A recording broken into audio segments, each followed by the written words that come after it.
Hello friends, मैं आपका mentor ए सिंह और आज हम ईवीएस में अदर चीज़ें यानी कि जो अदर महत्वपूर्ण सामग्री हैं उन्हें देखेंगे। अब की जो जितनी भी अभी तक 16 क्लासेस हुए हैं यानी कि 16 जो चैप्टर पढ़ाए गए हैं चार चार चार चार करके, उसमें आपको सारे के सारे क्या बता दिए गए हैं, सारी की सारी पेडागोजी बता दी गई है।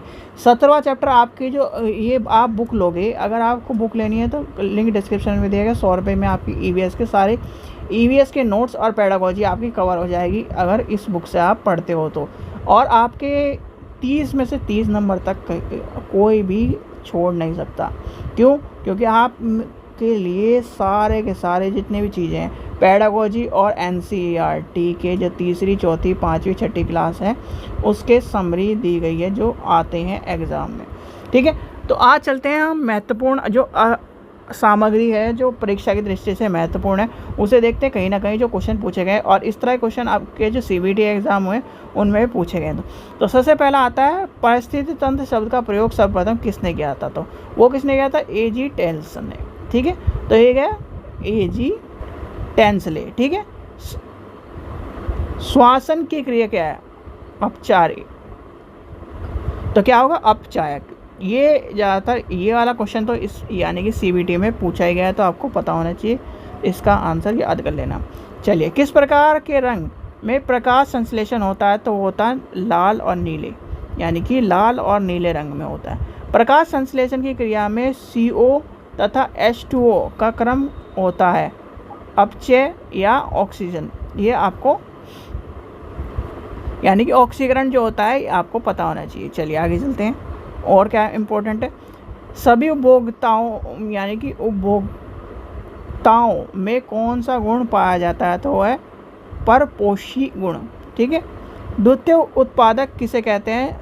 परपोषी उत्पादक यानी कि उत्पादक या एक उपभोक्ता जो होता है वो जंतुओं को। ठीक है, वह जंतु जो दूसरे के जंतुओं के शिकार करके अपना भोजन प्राप्त करते हैं उसे क्या कहते हैं? प्रेडेटर्स। ये आपका क्वेश्चन पूछा गया तो इसलिए इसका ध्यान रखें। आगे चलते हैं। कुछ जंतुएं शिकार यानी कि शाकाहारी और मांसाहारी दोनों होते हैं, तो उसे क्या कहते हैं? सर्वभक्षी। याद रख लेना, सर्वभक्षी। ये वाला सर्वभक्षी वाला क्वेश्चन भी पूछा गया है। प्रकृति यानी कि प्रकृति का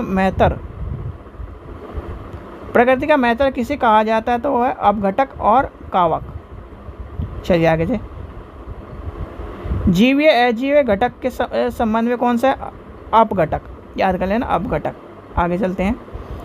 किसी भी परिस्थिति तंत्र में एक निश्चित समय के अजीविक पदार्थ की मात्रा को कौन से संज्ञा प्रदान की जाती है? खड़ी अवस्था यानी कि खड़ी अवस्था।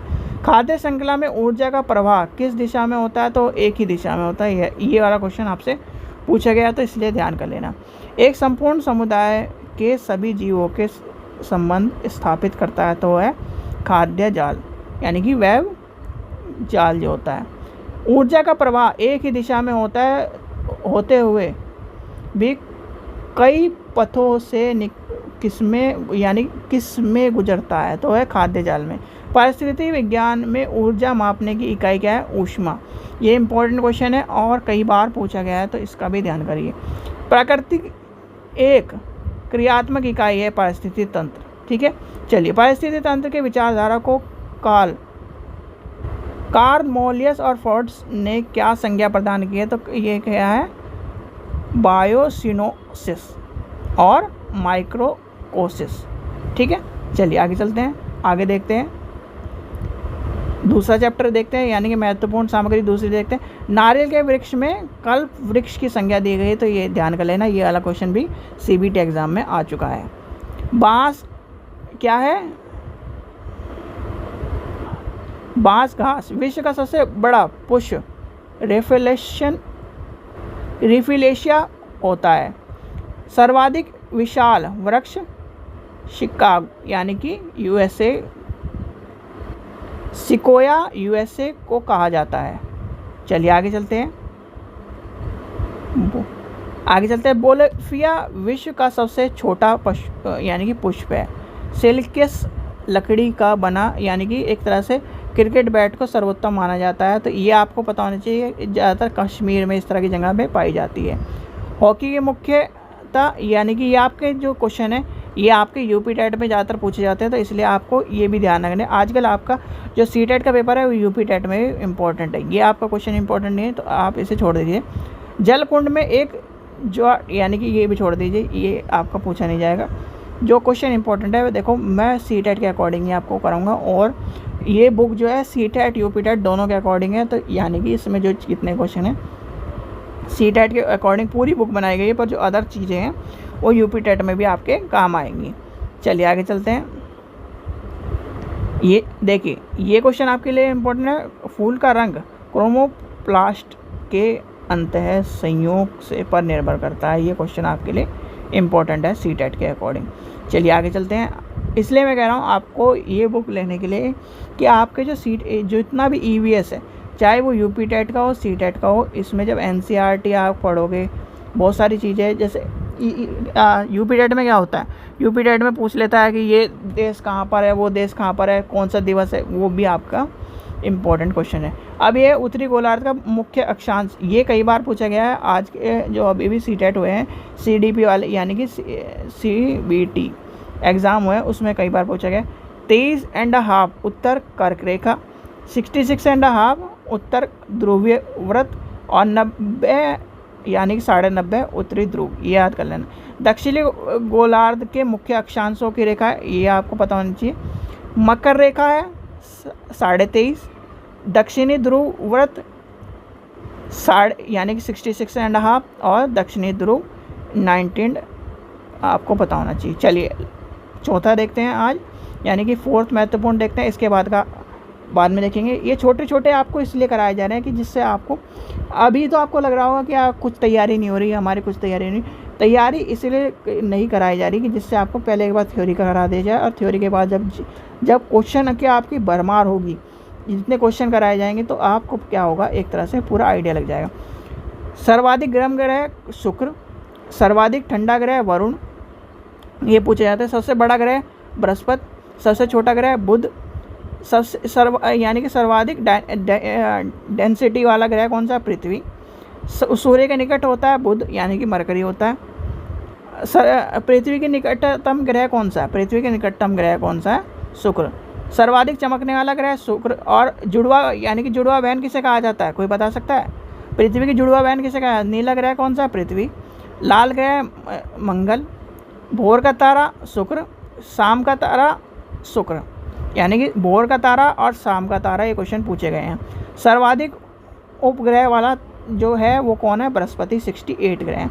हमारे कितने के, हमारे के उपग्रह कितने हैं, 1, और मंगल के कितना है, 1, ये याद कर लेना।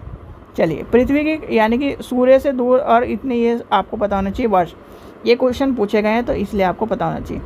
पृथ्वी का जो है 150 सूर्य से मील, यानी कि ये वाली किलोमीटर तो पूछे नहीं जाएंगे, दिन पूछे जाएंगे। तो दिन कितना है, वर्ष यानी कि 365 आपको पता ही है, और 4 बार यानी कि 4 साल का जो एक बार होता है 366 होता है, इसलिए फरवरी एक बार आपकी 29 तारीख की होती है, यानी कि 29, वो जो हाफ बन के, यानी कि 6 जोड़ के वो क्या करता है, एक पूरा दिन बना देते हैं, इसलिए 366 होता है। मंगल क्या है, 686। फिर बृहस्पति क्या है, बृहस्पति आपका 11.9 वर्ष, और इसके कितने उपग्रह, 63। बुध के क्या है, 88 दिन में पूरा कर लेता है, और 0 उपग्रह हैं। फिर शुक्र के क्या है, शुक्र के आपके हैं 224, यानी 224.7 दिन। शनि के कितने, 2.9.5 वर्ष। अरुण के कितने हैं, 84, और वरुण के कितने हैं, 164, और इनके ये आपको पता होना चाहिए। तो 5वें चैप्टर में हम देखेंगे अंतर्राष्ट्रीय तिथि रेखा, ये आपको कल पढ़ाया जाएगा, ये भी, इसके ऊपर भी क्वेश्चन आपको मिलते हैं। देखिए छोटी वीडियो में आपको क्या करा, ज़्यादा टाइम नहीं लगा, छोटे वीडियो में आपने सारी चीज़ सीख ली, तो इसलिए कराया जा रहा है आपको। अभी फिर आपके साथ जब आपको एक तरह से क्वेश्चन दिए जाएंगे तब आपकी मैराथन शुरू होगी। और मैराथन शुरू करने का ये देखो, अगर मैराथन मैं आपको मैराथन अभी से देना शुरू कर दूँ तो मैराथन का कोई फ़ायदा नहीं, क्योंकि बच्चे अभी देखेंगे नहीं। बच्चा कोई भी अभी इस तरह से सीरियसली सी टेट की तैयारी कर नहीं रहा है, चाहे कोई भी इंस्टीट्यूशन हो वो पढ़ा रहा हो, वो नॉर्मली तैयारी कर रहा है। वो तैयारी कब करेगा, क्योंकि उसे पता है ऑफलाइन पेपर होगा, तो ऑफलाइन पेपर में थोड़ा नरमी होती है, और नरमी होगी तो क्या नाम, जो इतने पुराने पेपर होंगे वो सारे आएंगे, और वो सारे आपको करने हैं। ठीक है, चलिए, आशा करता हूँ आपको वीडियो पसंद आई। वीडियो पसंद आई तो लाइक करें, चैनल को सब्सक्राइब करें, वीडियो को ज़्यादा से ज़्यादा शेयर करें। Thank you.